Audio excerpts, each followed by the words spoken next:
PHNX Suns pregame show. I'm Lindsay. That's Espo. Don't forget to hit that like button and subscribe. We've got Game 5 on our hands here, Espo. Suns and Clippers. It's a chance to wrap it up tonight. How you feeling? I feel a lot better than Kawhi and PG and the Clippers right now. It's go time, baby. Let's end this thing. Also, this is my first pregame show since the playoffs, and can I just say I really like the music that we picked for this one. Gets you going. I'm here for it. I like the choices you guys have made in my absence. I approve. Well, I mean, the music was good. The ad reads were total shit. But well, the rest that's of it was debatable. tough. They were entertaining, weren't they? It was not debatable. They were a complete and utter dumpster fire. And well, don't worry, apologize to our sponsors. I got you, Espo. You're good. You're good. All right, we won't bury the lead. Espo mentioned it off the top. Injury report. On the Clippers side of things, Kawhi Leonard and Paul George are both out. And on the Suns side of things, good news, everybody. Cam Payne is in. It's clean. We got no one on the list. Let's do this. I think Cam Payne is going to be the jolt that this bench needs. I think he's the attitude that this team needs. I think this will help immensely, not only to close out this series, but in the next series, which likely will be against the Denver Nuggets. You need that Cam Payne energy and attitude, and I'm glad he's back. Yeah, and one of the biggest things that we've all been talking about throughout this first round is just like the bench, right? Yes. And not getting enough from the bench in pretty much any of these games. I mean, you can say that it's gotten better and they've kind of figured things out a little bit more, but overall, you still need to step it up. And Cam Payne can help with that. Yeah, the last time I checked, the Suns had been outscored by 40-plus points in terms of bench production throughout this series. So it is it's paramount that they figure out how to get more production out of that group. And Cam is a guy that can get downhill, can score near the basket, can get to the free throw line, and can hit a three-pointer when needed. So the way they've been playing a Book or a KD or a combination of them, multiple starters and a few bench guys, I think Cam can really thrive with that. And it also means you can play CP3 fewer minutes. Yeah. He's been pushing the high 30s and into the 40s. You need to cut that down, especially if you hope for him to be effective in back-to-back games at any point in this playoffs. You have to ramp that down. Cam can help do that. And it means, in all likelihood, the Landry Shamet minutes are no more, right? Which have been a point of contention for a lot of fans, not just Saul anymore. Yeah, I mean, those are definitely the two biggest things for Cam Payne, is taking a little bit of the load off of Chris Paul and lightening the minutes load off of Landry Shamet. And then hopefully just a little bit more comfortability for the guys on the bench, right? They're used to playing with Cam Payne. Not to say that they're not used to Landry, because he's obviously been here for a minute, and I'm sure in practices they rotate, but Cam Payne has been their guy off the bench. So the question is, do you think Monty calls Cam tonight ahead of Landry, or because Cam is probably still on a minutes restriction? I don't know that Monty gave us the actual number on that one, because it's probably flexible. But look, who do you think he calls for first? If he calls Landry first, it's time to storm the castle. I'm sorry. You've got to get Cam. If this is your last game before the second series, you need to get Cam minutes tonight. You need to let him shake off some of that rust tonight, because you don't want him doing it in game 1 of the Western Conference semifinals against the number 1 seed. That's in all true. likelihood. You want him to at least have a little bit of a rhythm going into it. And we've waited long enough that I hope this is past the minutes restrictions. And like we've seen, and I know he's not at the level of KD or Book, but these guys' minutes restrictions were written in pencil and were easily erased. Yeah, if he can't give you 20 minutes tonight, I don't know why you rushed him back at that point anyways. I need him to be the first guy off the bench. It can't be Landry Shamet. It's so important, we'll talk about this, to get off to a fast start. And you can't backslide late in that first quarter like they did in game 4. So you need Cam to come in and help, because Landry's offered next to nothing offensively. Yeah, Eli in the chat said Monty will probably play Cam 4 minutes. Eli, don't put that bad juju out into the world. We don't need that to be what happens in tonight's game. I'm with you, Espo, though. Shaking off the rust in this game seems like a better option than shaking off the rust if we were to close it out, of course, which is the goal. So we're going to pretend as if that is what happens against the Nuggets. You want to get Cam a little bit more comfortable and get his legs underneath him in a game like this where you can take advantage of the fact, and this is not to say that the Clippers haven't been tough without Kawhi and Paul George, but it makes it a hell of a lot easier. Yeah, and I mean, this is the perfect kind of team, though, that he can get run in and, utilize his speed, play that. There's not a big bruiser down low, so hopefully it's not getting hammered and hacked as he goes to the basket. I hope we see those minutes. Amelia does make a good point, though. It may be Damian Lee that gets some of those minutes. He's played the last 2 games. He's been effective. He's a guy. He was effective in the first game. He didn't do anything wrong in the second game, so he was better than Landry on that level, I guess. So he may get the first run off the bench, but Cam Payne has to be an integral part of what you're doing with that second unit tonight, because even if he goes on one of those heaters where he scores 8 points in a row, it's a big difference for what we've been getting bench wise. Exactly, 8 points is kind of a lot when you look at the alternative. Yeah, I mean there have been a couple times they scored 4 bench points in the first half. One of those runs could swing things tonight. Yeah, so hopefully we get a good Cam Payne game. Hopefully he is feeling really well and that Monty gives him some time out there to shake things off. But we shall see. All right, but we all know that the main goal is to close things out. And I saw this on Twitter from Bob Adlock over at the Suns. He said the Suns, of course, always, the Suns have a chance to close out a playoff series at home tonight for the first time since 2007. And at first I was like, dang, that's a long time. But then it was like, well, there was a drought for a hot minute. Yeah, so kind of get it. That's like last 5 playoffs I know, right? for them. It's not really that long. It sounds worse when you don't remember when you're trying to eliminate the drought from your memory. Yes. You know what I mean? When you go, oh my gosh, if it was the old Suns and they've been in the playoffs every year, that would be but still, it is something to root for and something that could be kind of neat.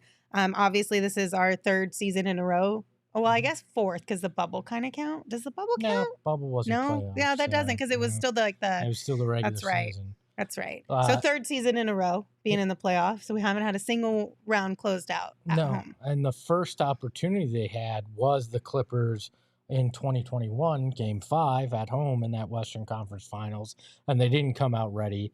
They weren't prepared, and it bit them in the ass. They have to come out and be prepared tonight and actually pull it off. Yeah. So what are your keys for tonight's game? I know we talked a lot about what we think the Suns need to do to be able to close out this series at home tonight, but what are your keys? What are you specifically looking for in this one? Yeah, for me, it comes down to a fast start in the first quarter. You have to come out and you have to make it very clear to the Clippers, this is not a game we're going to let you steal because we're not ready. You're going to have to work your ass off to stay in this game if you hope to have any chance. And they have not done that in this series. We've seen 4 games where either they were atrocious in the first quarter or they would take a lead and backslide, or the Clippers would take a lead and they'd have to fight back to tie it or be down by a few. Tonight has to be wire to wire in that first quarter. You dominate and you send a message, because not only will that shake the Clippers, but it'll also get this home crowd in it. And we know that this crowd can be a difference maker, but if you come out flat, it's that much tougher to get them amped up. Plus, I would just like to see it once in this series before moving into, hopefully, knock on wood, touch metal, whatever your thing is, moving on to the second round against the Nuggets. Yeah. I need the Suns to put together a good full first quarter from the tip. I mean, first is imperative. I'd love to see a full game, because that might shut up some of the doubters where going into that second round, because right now I still think the narrative is the old, well, it's only because Kawhi and PG are out. And it's like, no, this series was going to be tough regardless, but they've gotten better in each of these games. They've found some rhythm, especially in that last game. So, look, it's that strong first quarter, and they need to continue to beat them on the offensive glass and rebounding. They've done it, rebounding and free throws, which they've done the last 2 games, which we hadn't seen most of the season. That I get that that's a trend that likely won't continue moving forward, but against a depleted Clippers team, you have to do that because you can't give them second chance opportunities and easy buckets at the free throw line because that keeps a team that has less talent in a game and makes them not have to work as hard. That's a recipe for disaster tonight. Yeah, I agree with you. I actually have really enjoyed hearing you guys talk over the last week because I tuned into all of the shows about rebounding and free throws in favor of the Suns because that was a nice change of pace for what we have had to deal with all season long. And I think it also shows too just that they're figuring out how to respond to some physicality thrown their way. Yeah. And that's going to be a big positive. I think they've been the aggressor a little bit too. They're not afraid to get in there and drive to the hoop at times and take the contact. And I think we're seeing Katie and Book get a little bit more respect as well. So that's been helpful because they are really, and this is no slight at the Clippers based on their injuries, they're really the 2 stars on the court right now. Right. So they're going to hopefully get the preferential whistle just because of that. All right. So we have a super chat from Psycho Blue. Thank you, Psycho Blue. But normally I make Saul read these, but Espo, you got to do a Basketball Cthulhu voice here. Basketball Cthulhu says, enough chicanery. Dull the blade of the Clippers and advance to the end of times where all becomes solar. Sorry. Thank you, Psycho Blue. I did my best. They also added, let's just win, baby. I agree. That's exactly it. Let's just get a win. Move right on along, get a few good days of rest, and obviously, again, close out a playoff series at home for the first time since 2007. Give your fan base a little excitement, like a little gift to keep them ready and excited for the second round, hopefully. That's the goal here, right? Espo, what are the guys? Oh, wait, are we doing this still? Are we still doing jerseys? We do jerseys. Okay, I just wasn't sure. You go for a week and you don't remember what we are. I wasn't sure if you were since the black ones, the old school Sunburst ones, I meant post game. Oh, okay. Post-game. Okay, fine. Post game. Fine. Just warning you, Lindsay, the website that we use has been wrong once. Oh, okay. It's not. So. I checked. It's not wrong today. I just wasn't sure if because the Sunburst can't be worn, that we were just screw it, we're done, we quit. So we give the people what they want, and they want their uniform matchup information. And tonight, it is the beautiful statement edition with the hints of the Valley along with the PHX against whatever the abysmal Microsoft Paint uniform that is the Clippers Association white edition. Gotta love that. So that's a win already on the board. It is. It's not too bad. So is this jersey going away next year? No. The black one? No, this one. That one's staying? Back. Okay. And rumor is an El Valle jersey really? is coming as well, and likely in black as well. I like that. And that's fun. And we've confirmed there will be new association icon edition uniforms too. So we're getting quite a few new ones. We're going to have some fashion to talk about this summer. Okay. Well, exciting times. Who you got tonight, Espo, and by how much? I said, screw it. We're going big. Suns by 15. They're going to blow the doors off the Clippers. They're going to feed off the energy in that building, and they're going to get it done. All right. Gerald is feeling pretty good as well. He's got Suns by 10. I don't know. I got Suns by 5. I think they'll win, but I do think that because it could potentially be a closeout game, the Clippers give it their all. You know what I mean? So it might be a little bit tighter. Yeah, I think the Clippers will play hard. I think this could be closer than we'd all like in the first half, but I really think this Suns team understands that they have a important opportunity in front of them, and regardless of what's going on in Denver tonight, they could give themselves an advantage going into round 2 if Denver happens to lose. So I think they're locked in. They know they got to get it done tonight. Yeah. And what do our friends over at BetMGM think about this? They're closer to me than anybody else. They have the Suns by 12.5 tonight. So if you were feeling, if you want to go against the grain, you can get the Clippers at plus 600 right now. Wow. Okay. That's rough for a playoff game. But I mean, I Yeah. get it. They're down their two main superstars, so I completely understand. But that's rough. That's brutal. Yeah, down their two main superstars playing on the road.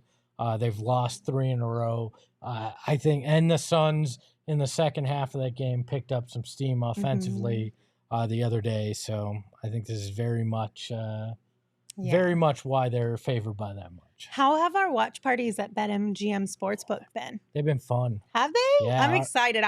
That's the one thing that I was bummed that I missed. Yeah, good food. They were giving out $100 bonuses. That you just deposit into your account.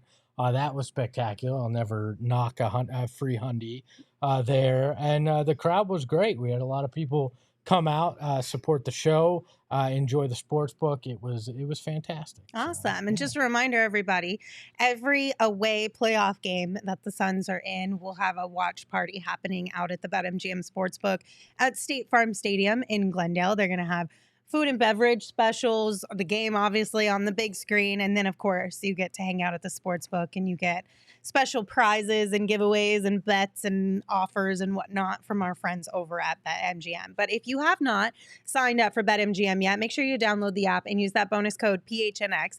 There's a few different offers depending on where you live, but for our Arizona listeners, you will get a $100 in bonus bets on your first wager with BetMGM.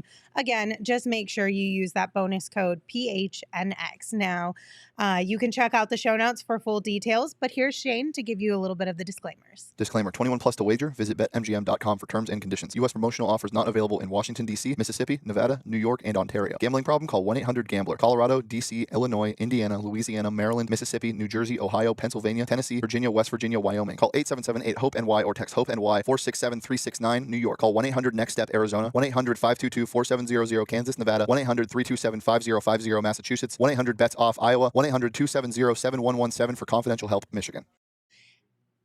And of course, in speaking of our watch parties out at BetMGM Sportsbook, they are presented by our friends over at Neutral. We've got them here on the set. Their vodka seltzers are fantastic. They're made with simple ingredients like vodka, seltzer, and real juice. I mean, you can't go wrong with those 3 ingredients there. Neutral's light and refreshing taste will show you what a vodka salsa... Vodka? Did I say vodka? Salsa.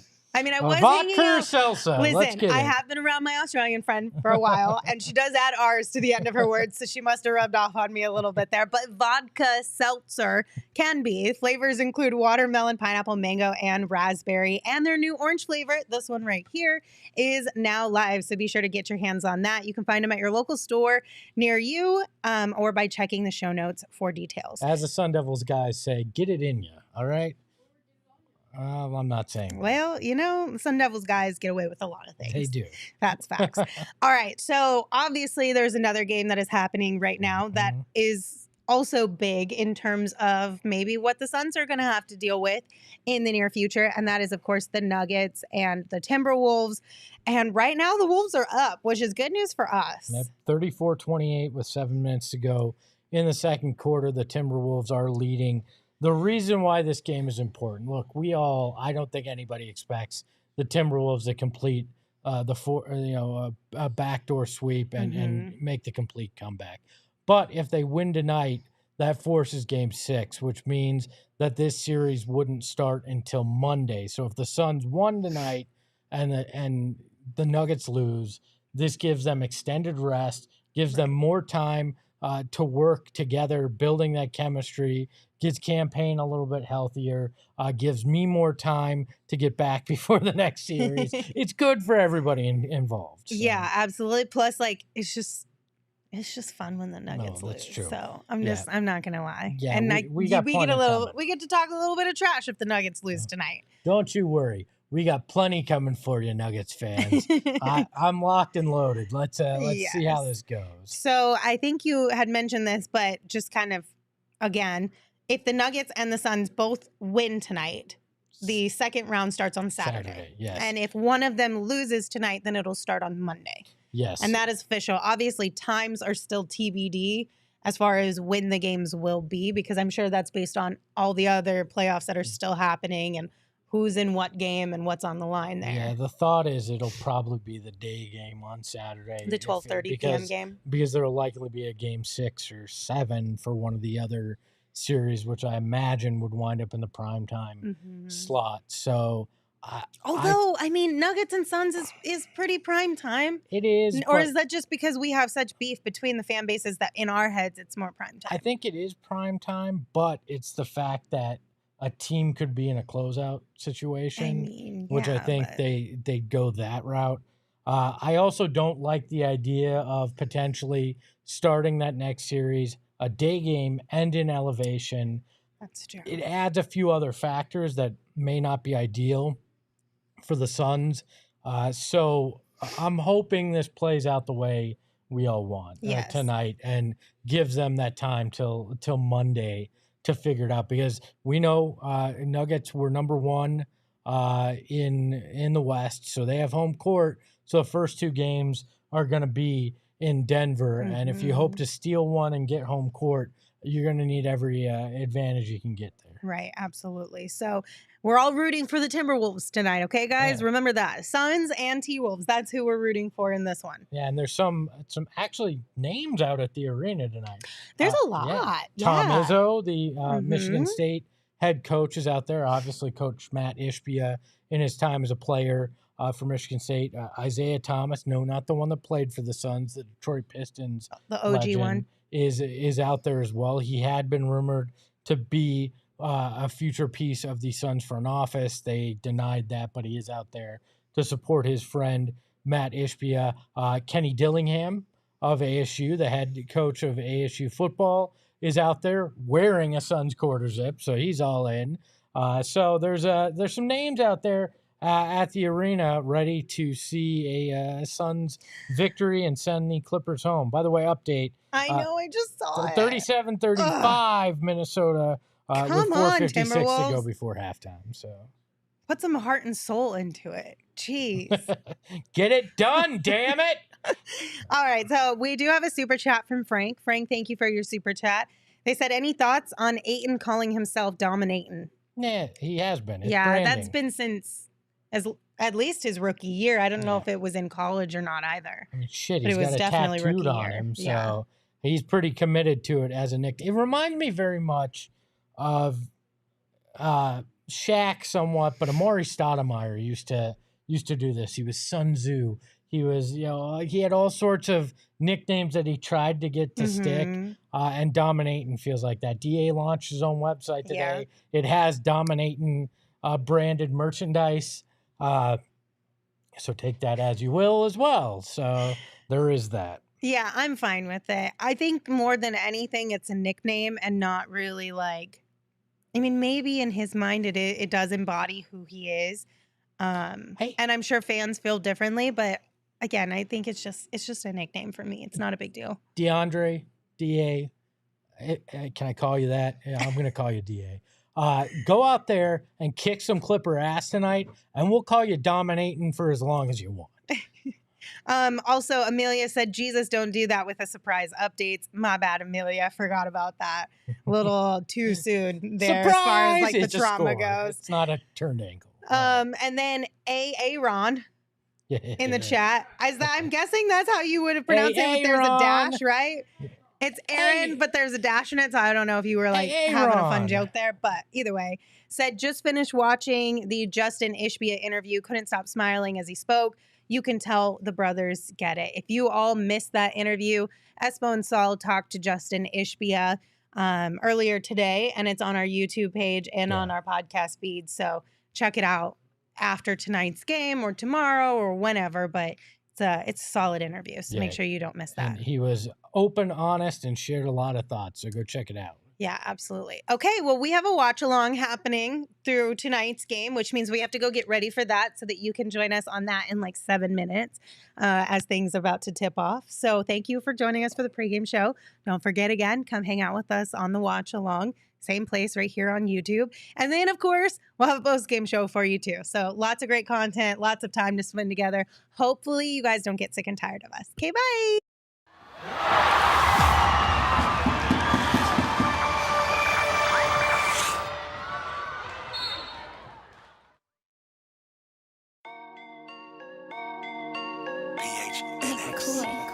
Hey yo, my lifestyle is retro. Tell the Phoenix Metro. Megas in control and he ain't never gonna let go. PHNX.